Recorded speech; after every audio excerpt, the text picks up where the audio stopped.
So no, they're in mid-stuff. Yes. I think a lot of people don't dig around in basic sort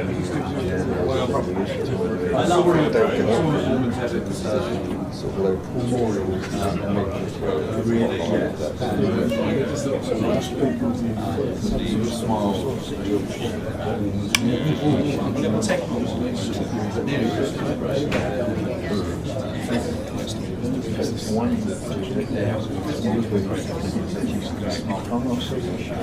Yes.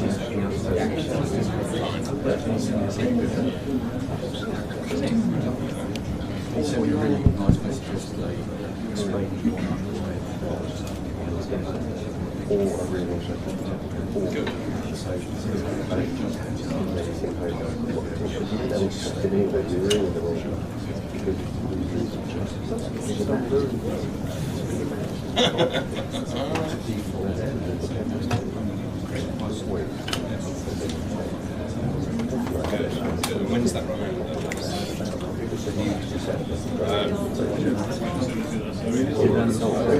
Why do the voice of that kind of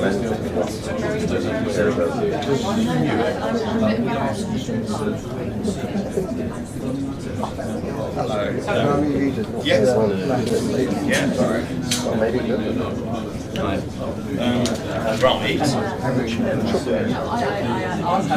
I guess like it anyway. We don't need to consider it.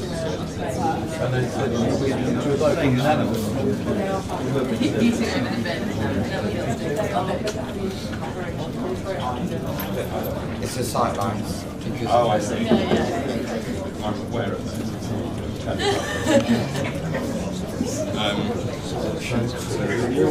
What do you do? Hold on and do that? As we always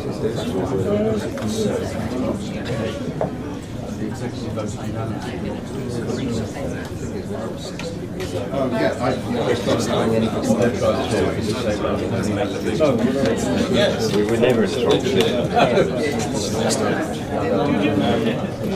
Oh, good. Excellent. Very good.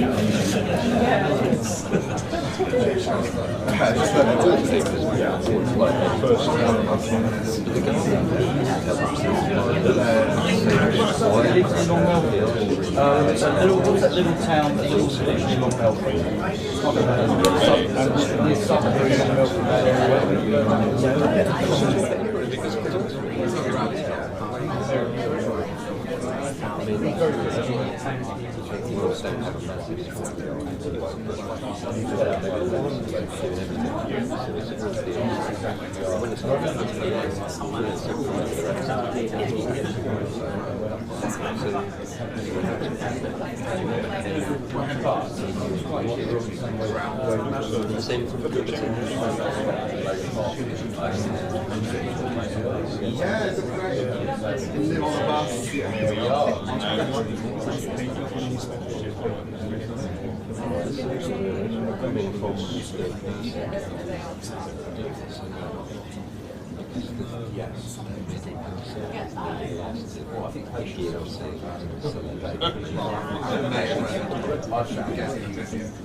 Thank you. Good morning, everybody.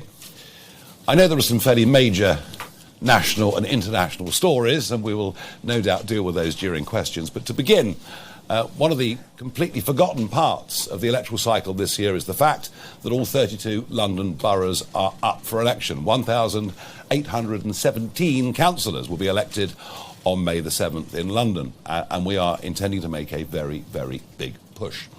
Today, it is my pleasure to introduce to the party two men who between them had over 100 years of membership of the Labour Party, the best part of half a century in office, including executive posts, in the case of Clive Furness on community, finance, health, audit, care and much else, and in the case of Sir Robin Wales, leader of Newham Council for many, many years.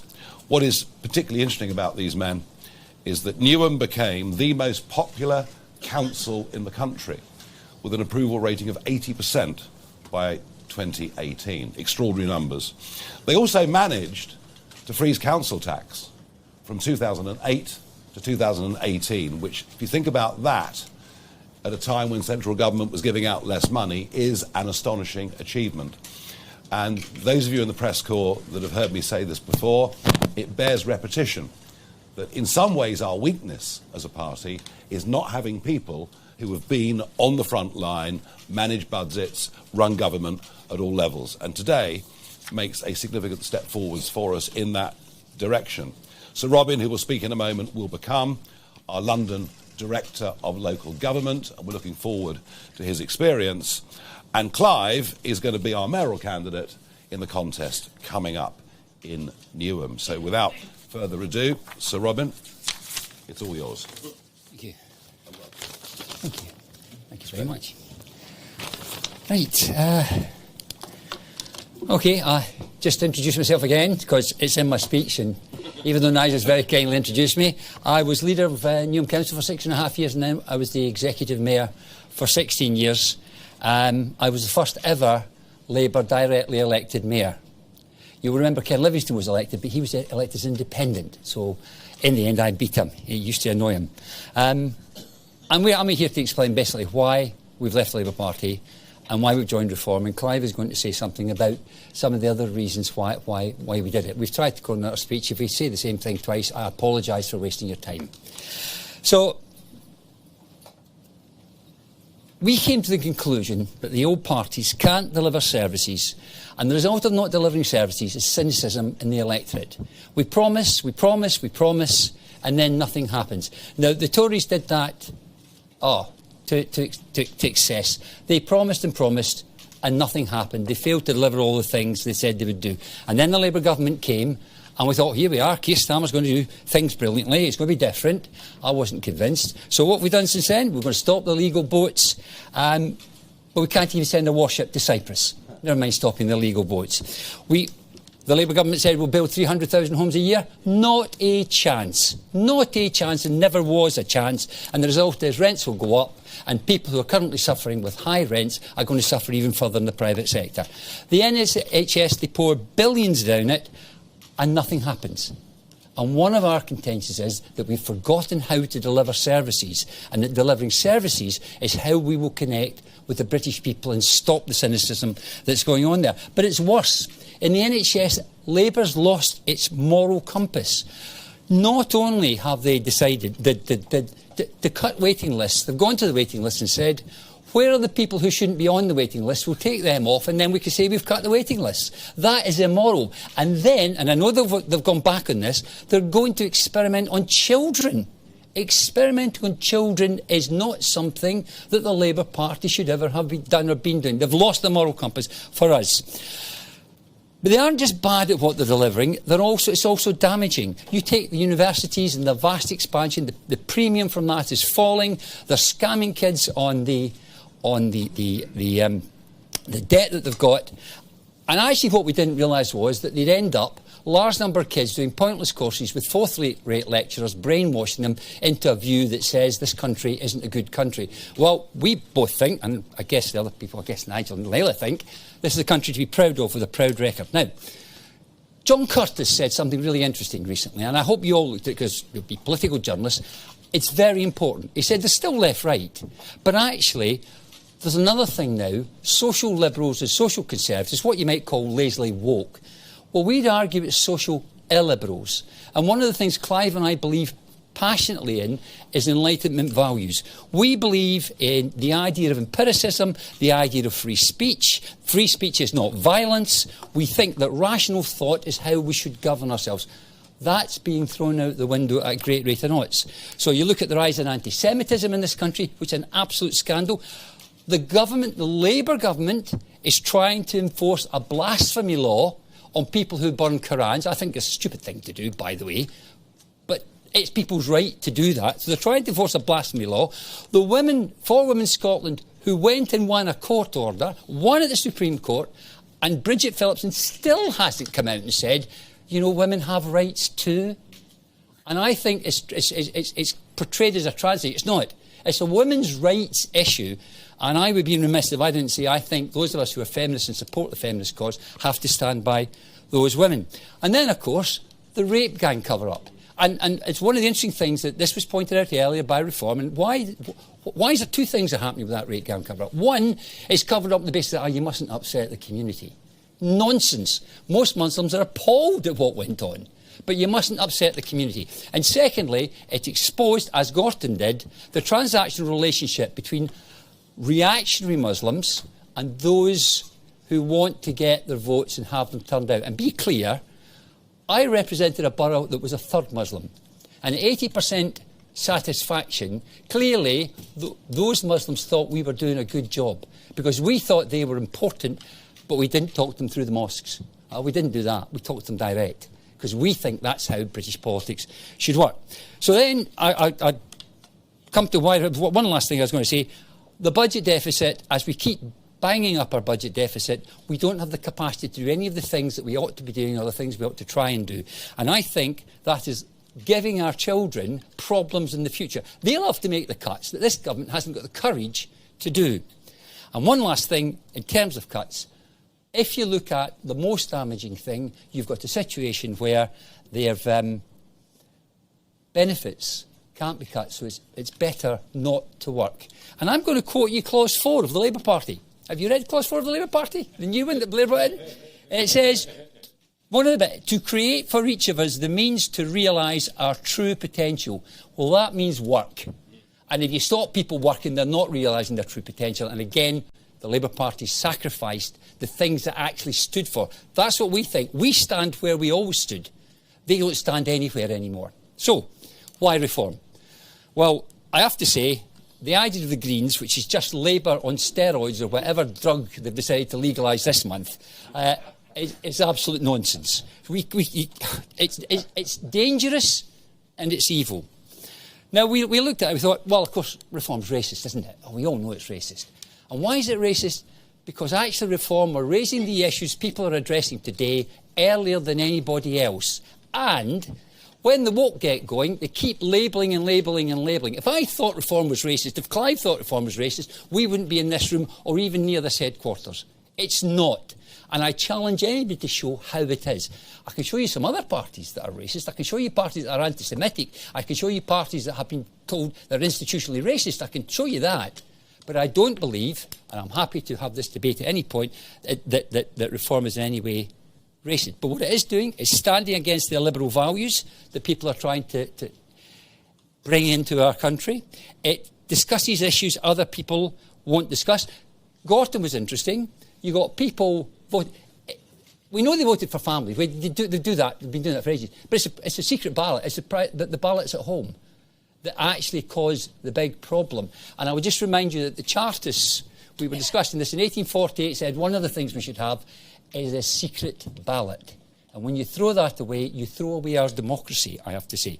And the other thing was, of course, the Baranari clan voting, which is not the way we think our politics should be going. So, we thought reform, it's got a lot of rough edges, but we think there's an opportunity to transform our society. There's going to be a number of reform councils, and we're going to work, Clive and I, with those councils to try to deliver the services that people need and deserve and deliver them at cost. Because the money you raise in tax isn't your money. When I see stuff saying Sadiq Khan is paying money, it's on all the posters, is giving money. No, he's not. He's taking money from somebody to give it to somebody else. Sometimes that's a good thing. I'm a social democrat. I'm not against that.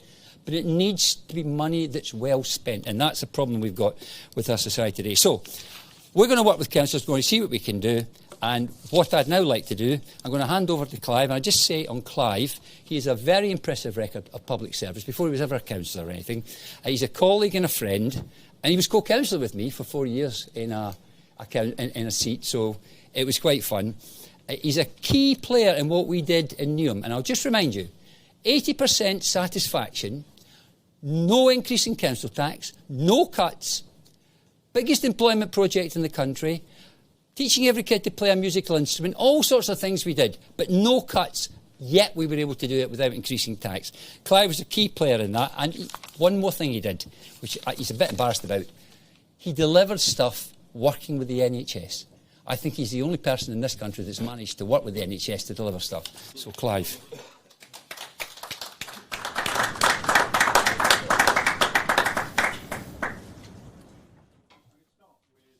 Short sentence that it's very, very difficult for any member of the Labour Party to say. I love this country. I do. It's given me everything. I love what it has been. I love what it can be. This is a place where I live and I choose to live. I want it to be better. And that's why I have decided, if I may make the reference back to Theodore Roosevelt, to rejoin the men in the arena. Come off the sidelines, but to join those in the arena who are willing to get their hands dirty and take up the fight. Well, as you know, I'm Clive Furness, and I will be standing as Reform's candidate for the Mayor of Newham. I joined the Labour Party when I was 21, and that was a long time ago. I went on to serve for 21 years as a Labour councillor in Newham. And that's where I've had my home for the best part of 50 years. Now, it would be an exaggeration to say that I enjoyed my entire time as a Labour councillor. But I felt we achieved something, and I felt that it was worthwhile. But it took its emotional cost, and I was hesitant about returning to the fray. But in the 8 years since I left the council, the Labour Party has become unrecognisable from the party I joined as a young man. I joined a party that represented working people and which was inspired by the principles of the Enlightenment. Chief among these were freedom of expression and freedom of thought. These principles are under assault today. The CPS under Labour seems intent on reintroducing a crime of blasphemy, albeit by the back door. As Robin mentioned, a man cleared by the Court of Appeal of giving offence has been hounded by the CPS. His words and actions offended someone.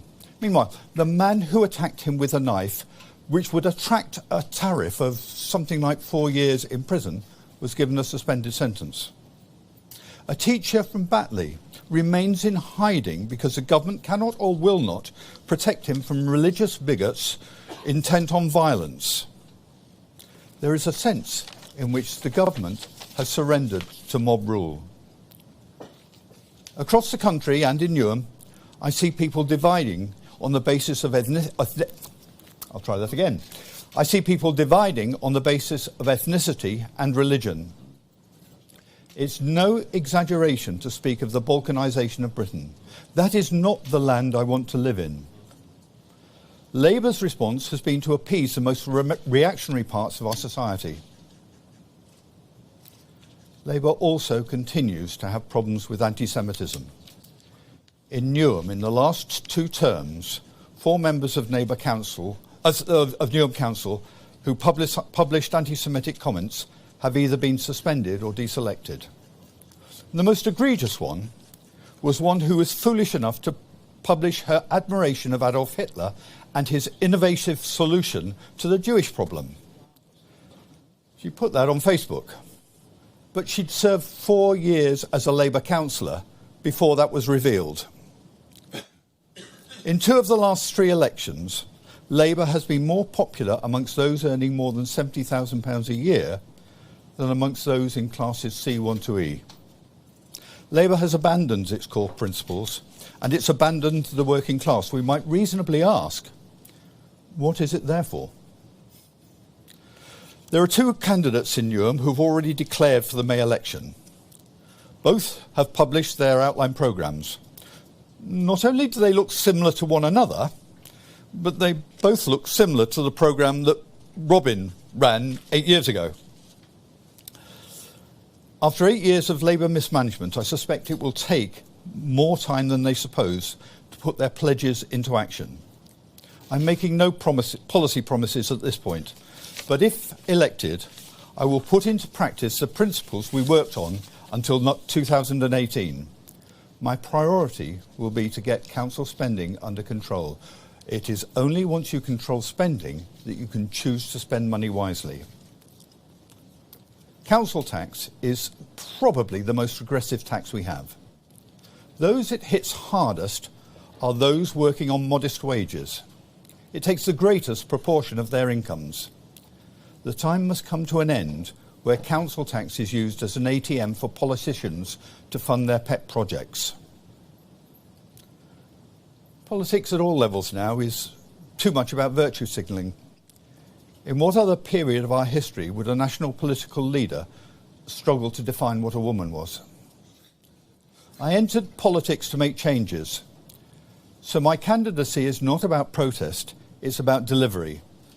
And this is my central message to the people of Newham. It's not about serving one group over another. It's about delivering for all of our residents in the borough. Now, sorry about this, Nigel, but Respect is not perfect. But they are speaking, and they are the only people who have been speaking, to the issues affecting the British public. In Laila, we have a candidate who brings ideas and energy. A candidate who actually likes people and is liked by them. A candidate who can revive London for all Londoners. I look forward to working alongside her. Labour and the Conservatives have failed London. It's time for change. Laila can make that change, Sadiq can't.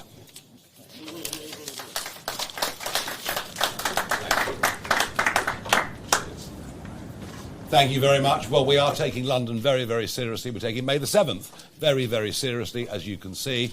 And yes, we will be taking the mayoral election against Sadiq Khan very seriously as well. If I could just ask Laila Cunningham to say a few words to conclude this part of the press conference.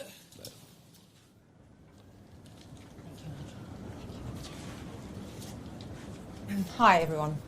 When people like Sir Robin Wales and Clive Furness walk away from their political home, it means something has gone very badly wrong.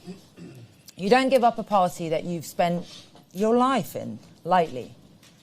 Like Clive, you don't step out of retirement into a fight like this unless you know the country and the city that they love cannot go on as it is. And that's what today shows. And look, it's not just Nigel and I saying it. This is a verdict from the core of Labour in London. Right now, we are living through a rape epidemic, knife crime epidemic, theft epidemic. Rent is crushing families. Young people are locked out of home ownership. High streets are hollowed out, full of vape shops and American candy shops. Streets are dirty, graffiti on the walls, public services are failing. And while all that is happening, and I think this is what really makes people angry in London, as their lives get harder, they're faced with councils that serve their own interests and ideology. Councils pass motions about biodiversity, climate emergency, or distant international causes, but fundamentally they stop asking the basic questions. Does what we do make the life better, safer and more affordable for the people we serve? And the answer across London right now is no.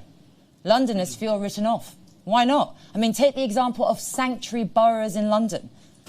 The most expensive city in the country to live in is now a de facto sanctuary city. 15 boroughs in London, Westminster included, right here, one of the second most expensive boroughs to live in, has declared themselves sanctuary. It means councils are organising their policies around supporting migrants and asylum seekers, creating programmes, funding services and planning housing with them as a priority group. And you know what that means? London now houses some of the largest numbers of asylum seekers in the country, while families stood on waiting lists for years and their children, my children, priced out of their own city. Meanwhile, veterans who served this country are sleeping rough on the streets of the capital, in shop doorways, while people who arrived yesterday are placed in hotels or moved into housing. We think it's a disgrace. And veterans who served this country should never be sleeping on the pavements while councils boast about how welcoming they are. British children should not be priced out of their own city while subsidising accommodation for foreigners in one of the most expensive cities on earth. That will stop under reform. Reform councils will end sanctuary politics.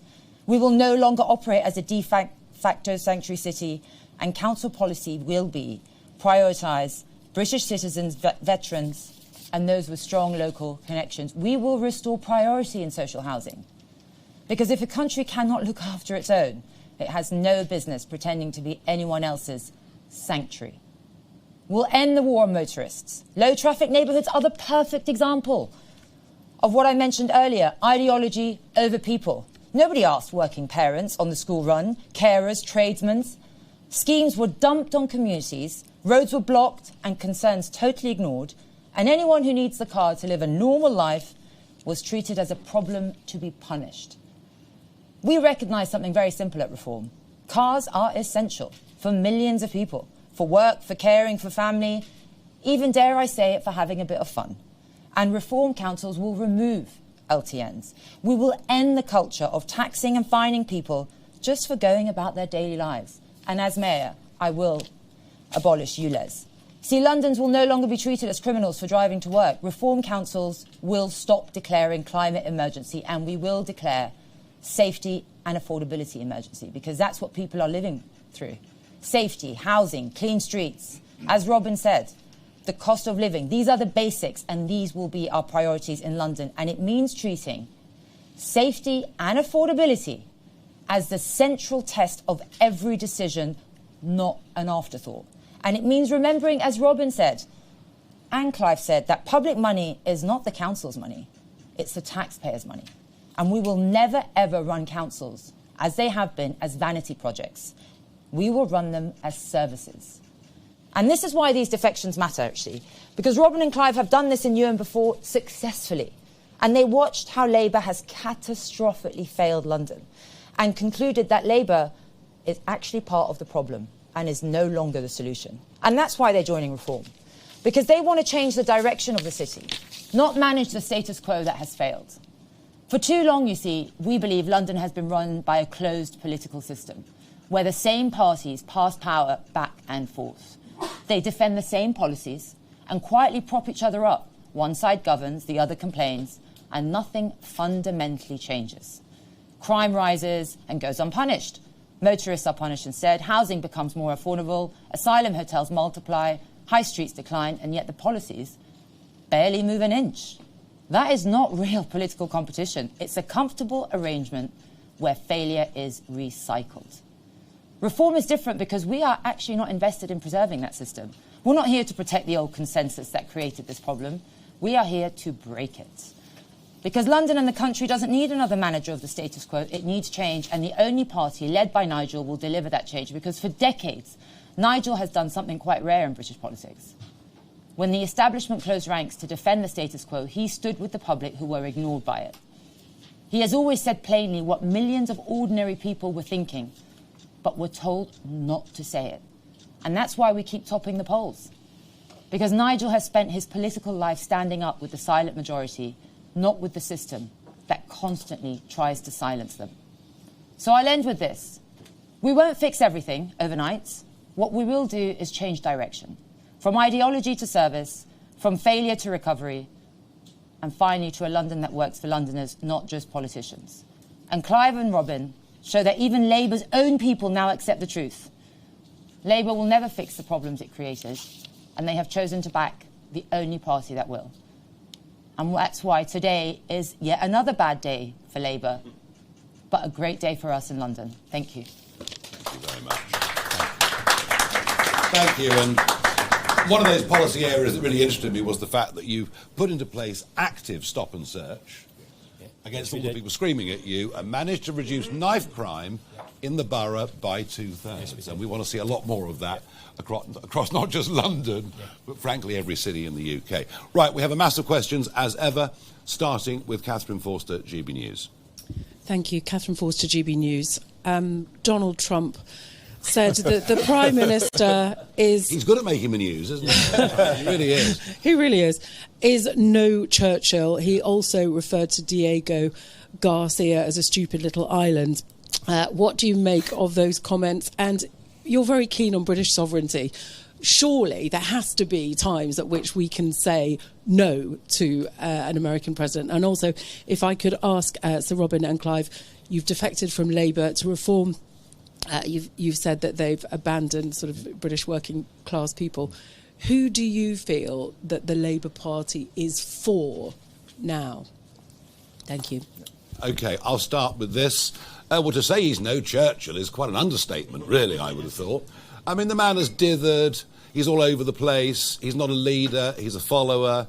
His performance has been abject over the course of the last few days, added to which we haven't even got a Royal Navy that's serviceable anymore. So I'm not surprised he said what he said. Look, there are times to say no to the Americans, absolutely. You know, we should have said no a couple of times in the last 25 years. And of course, because Saddam Hussein didn't pose any direct threat to this country, they had to invent a threat.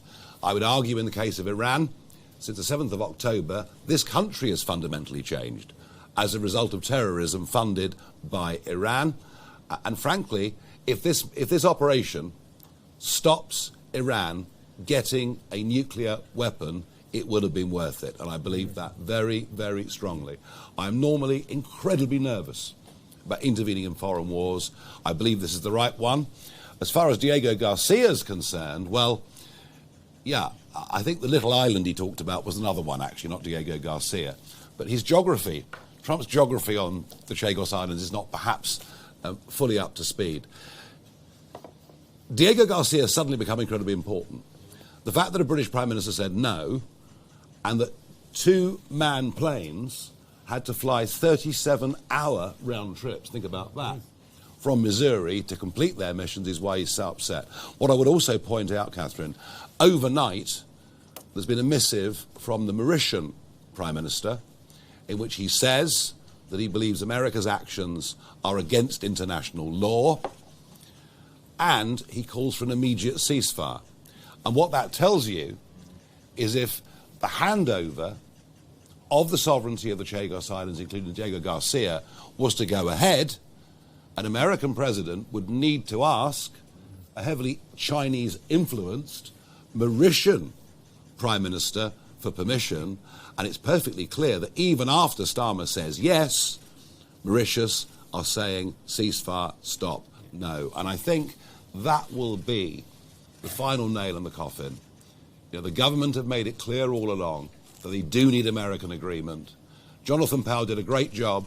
He lied his way around Washington for month after month after month, saying there was a legal imperative for us to do this when it was never, ever true. Jack Elsom, The Sun. Sorry, Labour Party. Sorry. I apologise. Well, you did say you probably get more questions about... because there's stuff happening there. Yeah, quite a lot. Just interesting, Nigel's answer. Of course, you remember that the Labour Party in 1945 joined NATO, got nuclear weapons, went into Korea. So actually, I don't think we have defected from Labour. We're clear about this. We stand where we stood. We stand on the Enlightenment values, and the Labour Party has left us.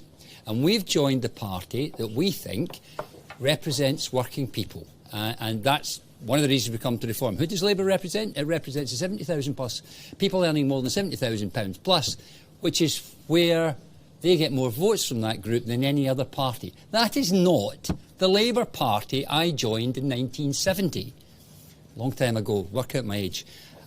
A lot of CDs, the biggest number of CDs is now with reform. And one of the things we wanted to say to Labour voters out there, do not be confused. The people, the class that is now running our society, we call it the patrician class, we call it the mangoes, call it the lanyard class, call it anything you want, but people who think they have the right to do whatever they want with the taxes they raise, and who cares, and they're always right because they believe that they are bound to be cleverer than the unwashed who dared to vote for Brexit. I tell you, that was done.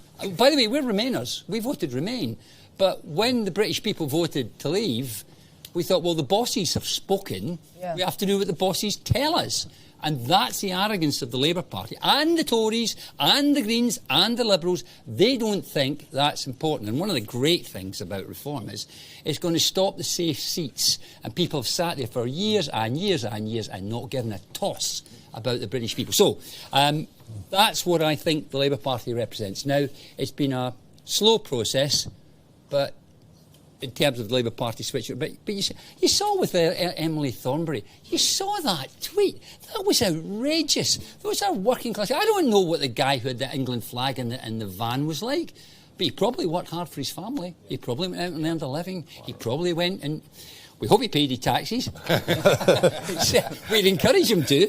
So that's what the Labour Party represent today, and that's why we haven't defected. We've looked and said this party is not the party for working people. And we want to try and send that message to Labour people. Come over, it's the right thing to do.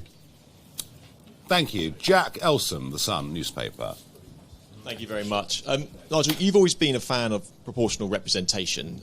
The last MRP a few months ago showed that Reform would likely win a majority under first past the post, but under PR, what would look like most certainly is a rainbow coalition of progressive parties in current polling. Are you still a fan of proportional representation? And if you were in government, would you initiate it?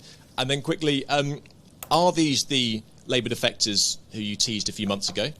And if not, who was it? No, there's some of them. There's some of them. And then chaps, we are talking to a number of Labour figures. What is particularly pertinent about these two guys is their record in government in London as we approach a London election. There are other Labour figures we're talking to, and you will see them over the course of the next weeks and months. Can I just ask Robin and Clive, large parts of your speeches were about integration in areas like Newham. If you did get back into power there, specifically, what would you do about integration? Easy answer to that. He's going to be in power after the election. Basically, anybody who is lawfully here, who is a British citizen, is a British citizen. Yeah. A British citizen is not determined, Britain's citizenship is not determined by the colour of the skin or the name they use to worship God. Anybody who is here legally is a British citizen and entitled to the full support of the British state. Now, I actually am fairly sympathetic towards refugees, not to people who are seeking a better life at the expense of people in Britain. That's a separate matter. But no, I would like people to be part of one country, one community. I delight in the different colours in here, the different colours of people, the different cuisines, the different clothing. I mean, that is all good for me. I mean, I think that's a very positive. The only thing that needs to be there to unify us is that if we are British, we support Britain. This is our home, and this is the place that we pledge our allegiance to. We share that together. Thank you. Well, we could talk about proportional representation, Jack. We could talk about the need for House of Lords, urgent need for House of Lords reform. But until we have elections that aren't being corrupted, I think we should perhaps leave those debates for later. We have to have free and fair, open, honest elections that people trust. I have been in the political sphere pretty much a lone voice for over a decade talking about the abuse of the postal vote system. And the extraordinary thing is, we've seen it in Tower Hamlets. We've seen it in Birmingham.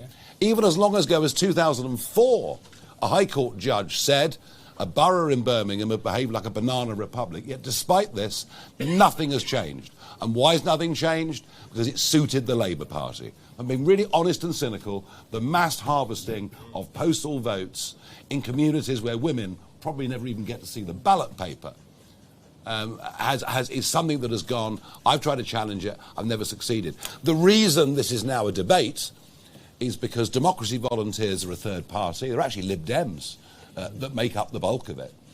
And what they saw was family voting, right? And that is literally people going into the polling booth, somebody overseeing how everyone votes, and then recording it on the mobile phone to send back to say you've done what you were told to do. That's why the lid has been lifted on this. I tried like crazy with the Conservatives during their time in government to say clean up our democracy. Oh, well, old boy, we were never going to win Bradford anyway, and it's jolly useful for us in the rural areas. You know, it's literally been an impossible debate to have, and I've been accused of sour grapes again and again and again, and I promise you I'm not wrong about this. Wholesale reform. And you know what? The French don't get much right, but they get voting right. No, they get voting right. Yeah. You can have a proxy, a postal, but you have to have a reason. Yes. And that reason is I'm on holiday. Yeah. That reason is I'm 97 in a wheelchair. That reason is I'm serving abroad. Postal votes, proxy votes, should never make up more than 2% of the total turnout in an election. Even in the English counties, in the rural English counties last year, on May the 1st, postal votes made up 34% of the turnout. And so what is happening is elections are being determined weeks before polling day, when all the electorate don't have the same level of information. Am I committed to House of Lords reform? Yes. Do I think an element of AV plus in our system that meant significant minority views would get some representation in Westminster? Yes, I do think all of those things. But first, we have to bring back the integrity, the honesty of our electoral system. Thank you. Peter Schnettbangers from The Telegraph. Thank you, Nigel. Two questions. One, if you were in Sir Keir's shoes right now, how would you repair this special relationship? And I'll ask the second quickly. It's slightly different. In terms of family voting, do you think that there are councils or councillors in May that might not win, reform councillors, because of the practice? And I know you've spoken a lot about postal votes, but in the ballot stations themselves, or the polling stations, how would you tackle that practice, or what do you want to see change? Very easy. Make sure that councils and returning officers in polling stations obey the very specific legislation. You talked about the Charters beginning this principle, but actually there's a piece of legislation from 2023 that is absolutely explicit on this point. And so one of the things police officers could do on polling day is to go around polling stations to make sure that the law is being obeyed. I'm going to let you into a secret as to why family voting has hit the fore. This by-election was called at very, very short notice. The postal votes were landing on mats within 6 or 7 days. The Green Party did not have time to mobilise for the postal vote, and so the postal vote came in very much in Labour's favour. It's why they were talking so bullishly to the lobby. It's why Keir Starmer went to visit. The Greens, the pro-Gaza Greens, got mobilised that little bit later, and that's where the panic was.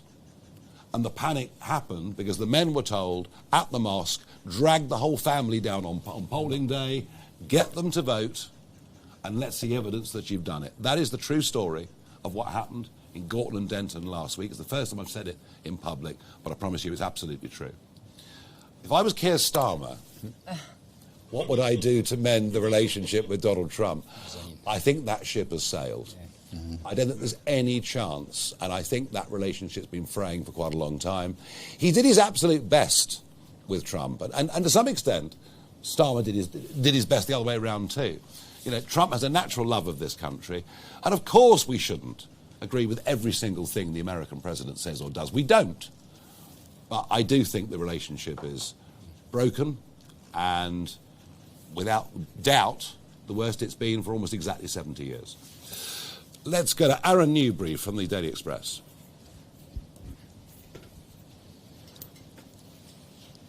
Sir Robin, you've been a Labour member since the 1970s through multiple Labour governments, including Blair, Brown and now Sir Keir Starmer, all of whom saw taxes go up, expanded the welfare state and increased immigration. Throughout all of that, you've stayed loyal, so why are you only discovering your objections now?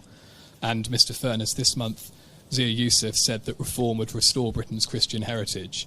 In 2014, when David Cameron, then Prime Minister, said the same thing, you accused him of dog whistle politics and said that he was trying to assert a religious hegemony. Do you stand by that claim? Did I say that? Yeah, far. Go on, chaps. It's all Okay. over to you. Taking the question of raising taxes, I'm not against raising taxes and spending them in good things. In fact, without it, we wouldn't have the society we've got. In the very good book that Clive and I have written, and I recommend this to everybody here, available in all good bookshops and Amazon. That was a joke Clive told me. I thought, you know, all good bookshops. We make the point about we believe that our society is better. You need to generate wealth, but Social Democrats have then got involved and said, look, we have to spend some money on some good things and do the right thing by British people. Now, I think that worked very well for a while. I think we forget with Blair that the first 5 or 6 years he spent there, he was driving up the standard of public service. And when he was putting money into health service, it was actually making a difference. They then got into a quagmire of quantification, there's a nice quote from somebody, that he got too many PIs instead of focusing on a few, and that's what we say, they lost their way. We were also lucky in some respects. The Chinese were producing lots of goods at the time, producing lots of cheap goods, so there was a good time. After that, it started to go horribly wrong, and we've argued at all points in the Labour Party, don't just tax, you have to be more efficient in the services that you do, and that's what we did. And I'm happy I could sit here for the next 15 minutes and explain to you how we did the services.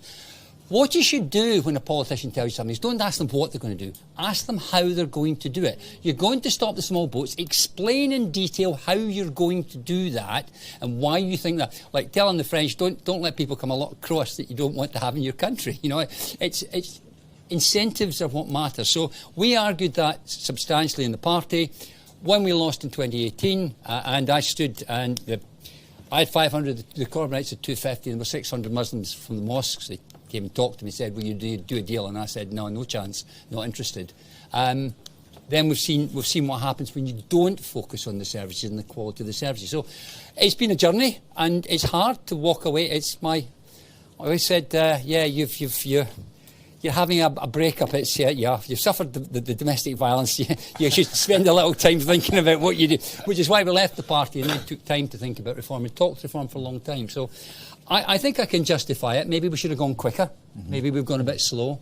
But we still believe that. But what we've seen increasingly is an arrogance in the spend of public money and no attempt to haul it in. And the Labour MPs ain't going to allow anything like that to happen. And it's worth pointing out, you were a Labour candidate as recently as 2024 in Suffolk. I stood as the Police and Crime Commissioner for the Labour Party, and if Reform had stood, I'd have won. So I just want to say the better about that. And if you look at what my literature says, it was crack down on crime. And when Nigel was talking about the 2/3 reduction in nice crime, that was because we had a great borough commander who said, I'm going to be a police officer here. And we mentioned him in the book as well, because he wanted, he grew up in Newham. He wanted to improve the streets in Newham, and working with him was brilliant. He wanted to do the right thing. We then paid for 40 police officers, who we then tasked together. We closed more brothels than the Met Central Command. We prosecuted more landlords than the rest of the country put together. We said we'll not put up with bad behaviour. That's why we got 80% satisfaction. One of the reasons. Very good answer. Could you just repeat what I said in whenever it was? So it was said in an interview in the Newham Recorder in 2014. Yeah. It's a long time. At one level, Mr Cameron is engaging in dog whistle politics. The problem with his assertion is that it's coded in a desire to assert a religious agenda. Okay. Right, context is everything. Why do you say it? When Zia says it, he's talking about the history of this country. He's saying the rich traditions that come. I am firmly within the Judeo-Christian tradition, and I am glad that it's part of our history. You can twist that and use that to exclude people. And that's what I think I was probably speaking about. Yeah, and you look at us as a party, we firmly adhere to that, but we've got people of all faiths within our party, some indeed in very prominent positions. David Lynch, Press Association. Thanks very much, Mr. Farage. Just wanted to ask about some comments that Danny Kruger made to the House magazine recently. In an interview with our magazine, he said that reform could have a limited but important role in undoing elements of the sexual revolution. I think he was specifically talking about pro-natalist policy.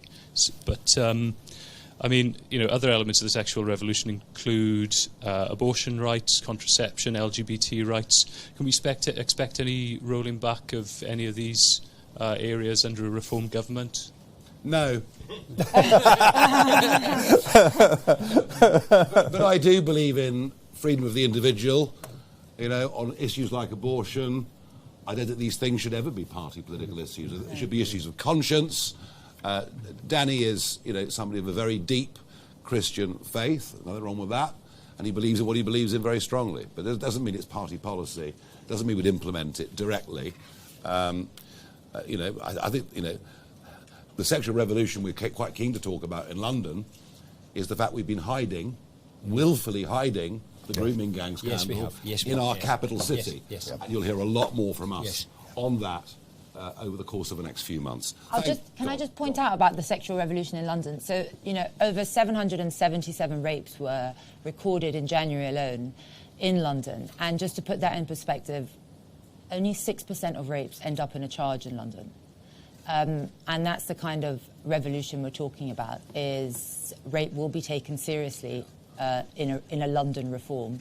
And when the mayor talks about violent crimes, he doesn't even include rape. Women have been sidelined, and sexual assault against women, and you see it in the rape gang cover-up that we believe is prevalent in London but has been covered up, and in terms of rape charges. And that's something that we're going to take very, very seriously. Thank you. Samara Gill, Talk TV. Thank you. Sir Robin and Clive, what did Sadiq Khan do that made you finally think it's time to defect? And Nigel, the Prime Minister went to an iftar event last night in Westminster Hall and spoke about justice and security in Palestine. Was that the right place for a political message about the Middle East, given the timings? I don't think Sadiq Khan made us leave the Labour Party. I think the Labour Party made us leave the Labour Party. Sadiq is... I have a saying, which is that Ken Livingstone is not the worst mayor we've ever had. Be honest, Boris Johnson was a very good mayor because he had very, very good people around him. It's a good example. Great listening to Laila. When she talks about it, she's going to get good people, the best you can. I mean, you can speak for yourself, Laila, I know you can, but it's just so refreshing to hear somebody say, I'm not going to do it all, but I know somebody who can, and that's what Boris did. Sadiq didn't. He's got the way he runs things. I'm not going into detail, but just look at the housing record, right? And part of that, I know people say it's the planning. Yeah, planning's a mess. But if you're going to demand too much for affordable housing, developers are going to say, I'm not going to do it. The developers have walked away. I talked to lots of developers. We built a lot of housing in Newham. We were very keen on it. We knew that developers had to make a profit. I mean, they may be terrible people making a profit, but they had to get something out of it. And we were very keen. We were third for affordable homes and second for building. But when the developers can see there's no money in it, they'll walk away. Yeah, I'm sorry, they just won't build. And if you don't build housing... I remember talking to a sixth form, and I said, where are the economists? I said, what happens if you build a lot more houses to rent? And they went, well, supply and demand, rents will go down or be held. So build the damn things. But Sadiq doesn't do that. He doesn't do anything but virtue signal all the stuff he does. He is... People will tell you privately, if you go and talk to them privately, go and ask any of the leaders, go and ask any of the developers. Of course, they can't say it publicly because you don't want to get on the wrong side of the mayor. He is just thoroughly awful. Sorry, he just is. Well, very straightforward, wasn't it? Can I have a shot? Please. Yeah, thank you. So, like Robin, Sadiq wasn't the reason I left, but my disillusionment with him as an individual and a politician, I think, was summed up in his response to a question about grooming gangs in London. Sorry. Yeah. His contempt and arrogance in response to that question on an issue. The issue is one that actually eats at the very heart of every parent. His arrogance towards that was, I think, the final nail in the coffin. Can I just say one thing on the grooming gangs is we've heard from I've read victims' accounts, and they were told they were driven to London. There were hundreds of men, and they were never asked about the men in London. Others were driven from the north to London to be gang raped overnight in a house because their abuser owed someone in London. And this is across the years, and the whole time the mayor would look and answer questions, and Sir Mark Riley, and say that they didn't exist in London. And it's only after public pressure that they've said that they're going to review 9,000 cases. And we don't feel that they're going to get to the bottom of it. A friend of mine's daughter actually was very drunk in the park, and she was surprised because social services called her after and said, listen, what we're really worried about are grooming gangs in London. And my friend said, well, I was told that didn't exist in London. And she said, oh, no, they're very prevalent. So social services even are very aware that they are in London. And we do worry about this so-called inquiry because it is chaired by a Labour peer who you have to kind of assume is there to protect the Labour Party. It could have been chaired by an independent judge, but they chose not to go down that way. And we fear that justice will not be served. And a major part of, if I do win, is to really have a reckoning for all those that not only abused girls in this city. I mean, my girls are of the age that they would be susceptible to that, but also anyone who covered it up. And, you know, we won't be here to play nice. We're here, as I said before, there'll be a reckoning for all those in power or not who covered it up. Yeah, you would have thought right at this moment in time it was somewhat inappropriate for the Prime Minister to attend an event like that last night, but it tells you everything you need to know. Whatever Shabama Mahmood says or does, and by the way, much of it, I think, is common sense and right in many, many ways. Yeah. I mean, I genuinely do if she's allowed to deliver it. But whatever she may say, I have little doubt that the Labour Party will go into a bidding war for the inner city vote. And it's particularly, we always say Muslim, it's not. No, yeah. It's Pakistani Kashmir. Yes. You know, that's actually, let's just, and Bangladesh too. No, but let's just call it what it is. And there's going to be a bidding war between Labour and the Greens, who can appease that group the most. And that is where our politics is going, because the Labour Party knows that on the numbers, they might have lost 4 seats at the last election, or 5 if you include Jezza. They could lose between 30 and 50 at the next election because of the density of population of those communities and the lack of integration, frankly, of those communities, but also because of the huge numbers of teenagers in those communities. You reduce the vote to 16 in some of those inner city areas, it's going to make a material difference. So I'm afraid to say that I think the concerns Labour have about this vote that they've taken for granted will now play out, with Labour moving further and further and further towards the Helensky position, if we can call it that. Can I just add to Nigel's thing? So what we've seen in London is refugees do go to the top of the housing list because they are deemed most in need, as legislation requires. And as a result, they have been put into areas where they've dominated those areas. And as we all know, that immigration in small numbers, people integrate. But when you dominate an area, you tend to dominate. And they do dominate the areas that they're really put in. And that is the problem when you prioritise refugees for social housing. And I've been told I'd be a good candidate because I'm a Muslim in London and only a Muslim can win London. And I find that is a fundamental failure of our country. The fact that people think only a Muslim person can win as a mayor in the capital of the United Kingdom. And that, to me, shows how mass migration has been done completely wrong. Yeah. That only someone of a particular religion that doesn't match the intrinsic religion of the country can win the capital of it. Yeah. And worth remembering that vast numbers, the biggest amount of numbers, of course, came in the last few years. Yeah. The Boris wave is having enormous consequences for our communities, literally everywhere. Mauricio Alencar from City AM. Hi, thanks for this. So, in response to the Middle Eastern crisis, oil prices have surged, gas prices have surged. Is the cost of inflation, cost of living price worth paying to topple the Iranian regime in your view? And just for Ms Cunningham, are affordable housing targets stifling house building in London? Would you scrap them? And should the mayor take a more interventionist approach in green lighting developments? Yeah, I mean, look, I'm a former commodities trader. I'm used to spikes in oil prices and coffee prices or whatever else it may be. I think the most significant development overnight for you guys at City AM is what is happening with Lloyd's of London.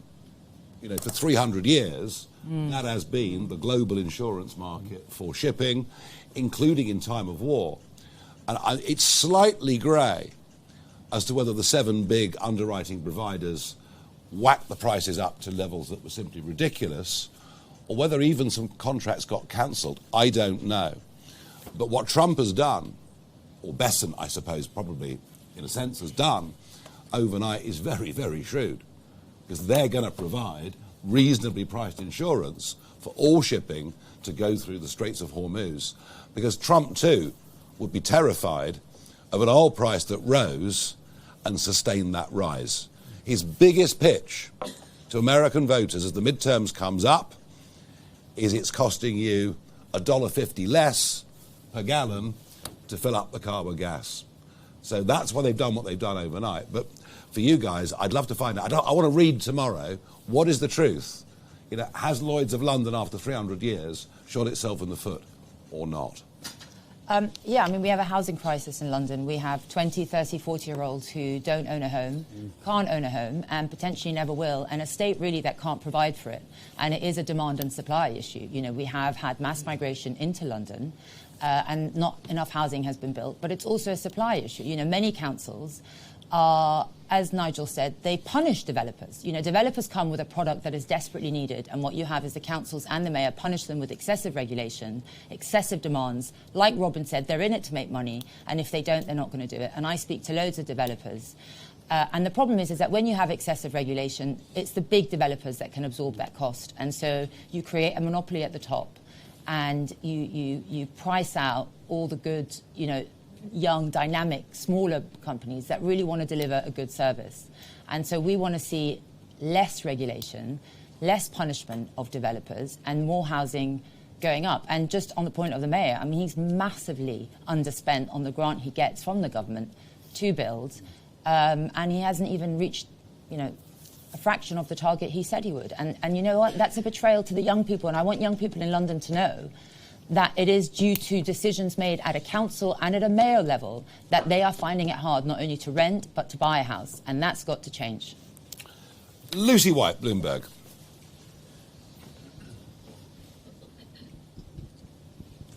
Thank you. I wanted to ask to Clive and Sir Robin, you said that you were both Remainers. Yes. Can I ask why you were so keen to recognise the result of the Brexit referendum, but you're not so keen to recognise the results of the Gorton and Denton election? And both of you talk about working people and your admiration for Labour as you knew it, the backing that gave to working people. How does Reform's plans to repeal the Employment Rights Act sit with you, given the protection that gives to people on 0 hours contract? 0 hours contracts and fire and rehire. Okay. No, I don't understand that. I've recognised the Gorton by-election result. The result, right? Now, there were some issues there, and we have to address those issues. And interestingly, all the things that Nigel says, I had a borough with a third was Muslim, and we were next door to Tower Hamlets, and I can tell you now, our attitude to it was very different from Tower Hamlets, and I saw what happened in Tower Hamlets, and I saw the corruption in Tower Hamlets, and we fought absolutely clearly. We had people trying to infiltrate the Labour Party, and we blocked them, and we said, we're not having it. I had people offering to send me pictures of their ballot paper, and I said, don't you bloody dare, it's illegal, I don't want anything to do with that. You vote or don't vote, it's your choice. So no, I recognise the Gorton by-election, but I also recognise Brexit. The people spoke. I mean, we thought they were, I have to tell you, we were close to being, it was a hold your nose type stuff. And I may have been wrong. Nigel. A bit like Boris Johnson. He wasn't sure either. No, we weren't in the we'll decide which suits us best camp. We were in the we'll make a decision. It was a hard one. But the people spoke. And I'm sorry, I'm a big fan of democracy. We're big fans of the Enlightenment values. So we think that's right. As for the Employment Rights Act, there's been some interesting research in America. If you call a bill or an act by a good name, like the act that will bring lots of good stuff, there's a bounce in the support for that act. Employment Rights Act is nothing of the bloody sort. The Employment Rights Act is a central government trying to impose a one-size-fits-all to all sorts of things across the country. It's going to cost business lots of money, which means less jobs, which I'll come back again and say that's why I joined. I remember jobs were important to us. I grew up in a trade union town, right? We had a lot of trade unions. We were very clear about that. So we were clear that we're doing it. Just because you call an act employment right doesn't mean that. Now, some of the stuff on trade unions I have a little sympathy for, because I believe these people should have the right to strike and get the chance to... Some of it's stupid, but the actual Employment Rights Act and the detail, it's the detail of it. The devil's always in the detail. It's a nonsense act. It isn't doing anything for lots of people. It will add cost to business, but that won't matter to big business because they'll be able to absorb it. And it won't matter, by the way, to public service because they'll absorb it, like they did when they put up the tax, the employer's national insurance contribution. They gave a sum of money to the councils to pay for it. I'm sorry, we've got to do something. We believe you need growth, and then we can tax the growth, but we need the growth first, and we're not getting it. So, nah. No, I'll go. Sorry. Yeah, I mean, look, nobody on the Labour front bench has ever set up a small business. Precious few in the Conservatives have ever set up a small business. They don't know what it's like to make monthly payroll. I do. And there are 5.7 million small businesses out there, and you make legislation. Well, all right, Unilever can enforce the legislation. But it's the same set of rules, for a one or two person business down the road, and this puts them off employing people. And it puts them off giving young people a chance. It's counterproductive. Henry Riley, LBC. Thank you very much. Henry Riley from LBC. Tomorrow marks the 80th anniversary of the special relationship with Winston Churchill and President Truman. On a sort of similar theme to some of the other questions, I wondered how you felt Winston Churchill would have handled the situation with regards to Iran, and your overall assessment of, again, Donald Trump's comments that Catherine referenced. And again, Mr. Farage, if I could ask you about postal voting, you spoke about it again there. It was reported that at the last election you voted by post. I mean, well, I'm saying, should politicians set an example to get more people voting in person? I did vote by post at the last election, although I think I did actually turn up at the polling station with the ballot. So I received my postal vote. But I did actually deliver it on the day. But whatever. Look, this was all sold as convenience. It's so much more convenient to have a postal vote. But I repeat the point that people are voting weeks before election day. They haven't seen the whole argument play out. And it's open. And by the way, it's not just open to fraud, abuse and intimidation within ethnic communities. Actually, I have watched a postman in a northern town on polling day delivering postal votes, and a party activist following 100 yards down the street. Hello, Mrs. Smith, I've come to collect your postal vote. Now, provided that person doesn't physically touch the ballot paper, they're still acting within the law. But even that has the potential to be intimidatory. There is no form of postal voting, mass postal voting, that has been put in place anywhere in the world that is not open to massive, massive doubt. The special relationship. We've had our ups and downs. Suez was a big down. You could argue that saying no to Vietnam was a difficult moment. So we have our ups and downs. We're not always going to agree. But I think you've seen, over the course of the last few weeks and months, a deteriorating relationship between the Prime Minister and the President. And I have to say, I never thought it would work. Starmer is just not the kind of guy that can bowl into the Oval Office and speak to Donald Trump face to face. And I think the choice of ambassador, let's just not forget what has happened post-Mandels is also pretty embarrassing for pretty much everyone involved. I mean, Trump's going to be saying to himself, isn't he, why did they send me this guy?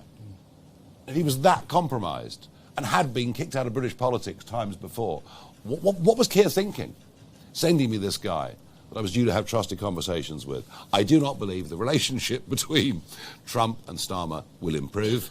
It'll have to wait for the next Prime Minister, whenever that is. And what of Winston Churchill, sorry? Winston Churchill was terrified by extremism. Utterly terrified by extremism.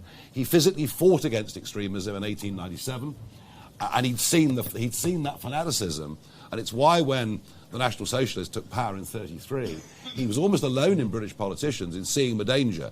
He'd seen extremism before. He saw it again with National Socialism and the Nazis, and I do not for a moment believe that Winston Churchill would have much support for a regime that publicly executes thousands of people. Do you know they'd publicly executed 5,000 gays? Just as one example of a group of people that they hang from cranes. So, yeah, I think Churchill would have been very much in favour.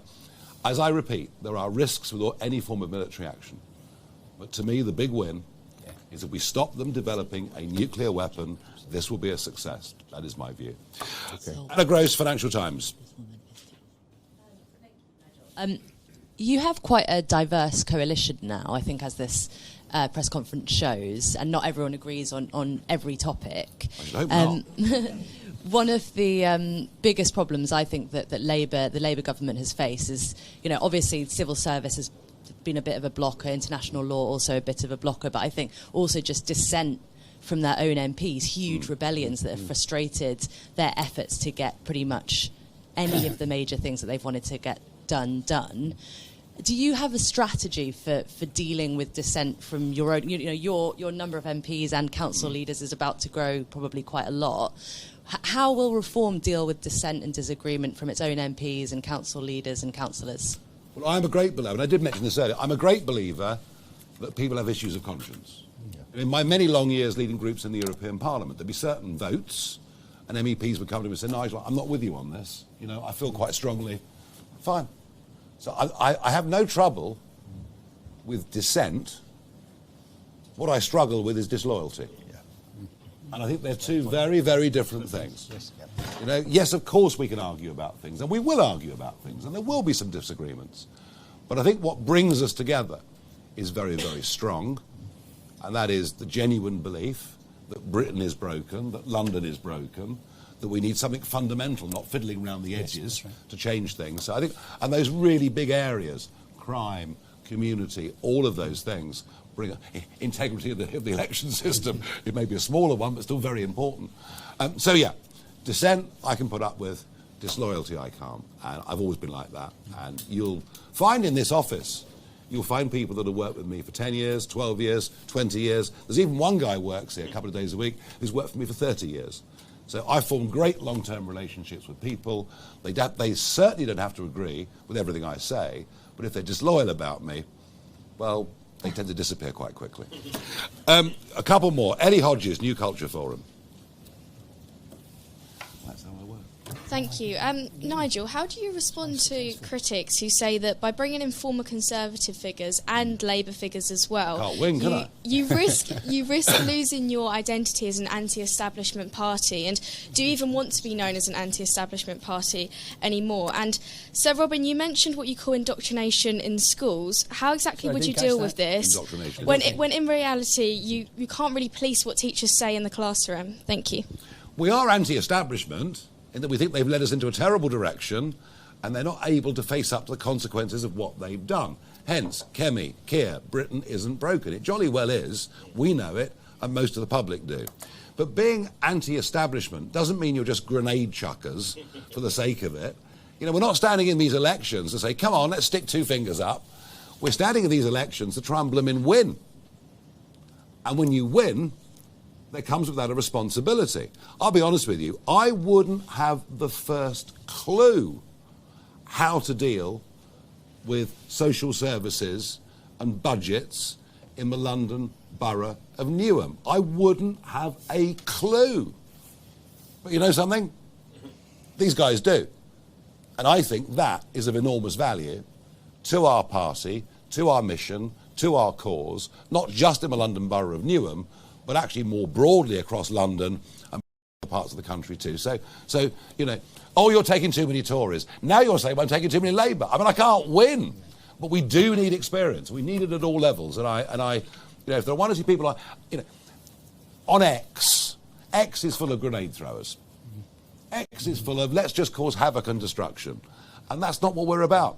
We're actually about trying to put at all levels in this country a different type of government with a different set of priorities. And you know, maybe some will say we're old-fashioned, but we actually happen to think that the family matters, community matters, and the country matters. And they're the values that we stand on. That's what we're all about. Last question, Alexandra Topping from The Guardian. It was indoctrination from...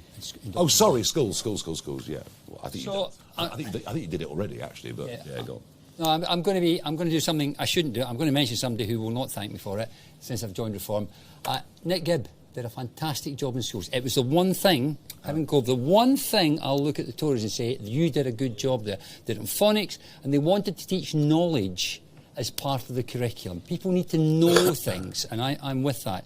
When I grew up, my history teacher used to make us debate and argue. I used to like that. It was great fun, because free speech is important. That's how you get people to talk about things and explore topics.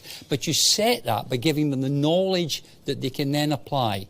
They are being indoctrinated. The kids that are going to university are being indoctrinated, and it needs to stop, because they're being sold a pup, they're being sold a lie by fourth-rate academics who frankly couldn't earn a living outside if they weren't peddling what is actually anti-democratic nonsense. So I think it's very straightforward. You try and give people a knowledge base and then try and encourage them to debate. Free speech, that's how it works. You do tend to say what you think, don't you? Sorry, Alexandra, last question.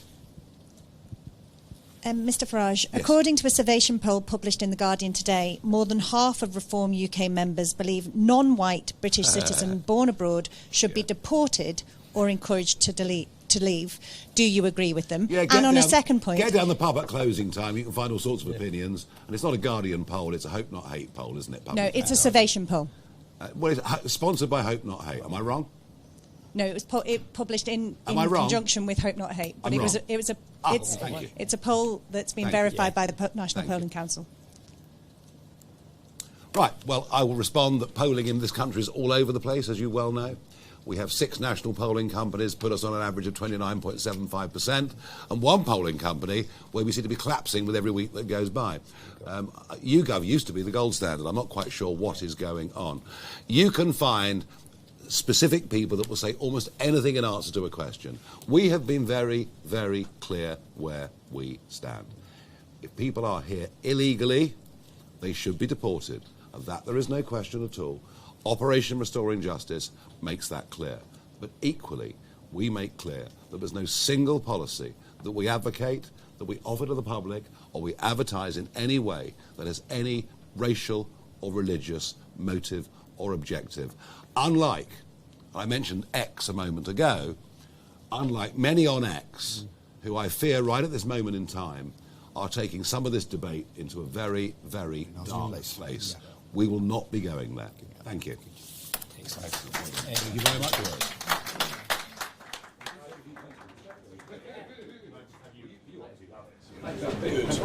Yeah, very good. I'm sorry about our meeting. So the next month I can't see. I know. But also the thing is I haven't really got any. Well, that's right. Yeah. Well, I'll keep you updated.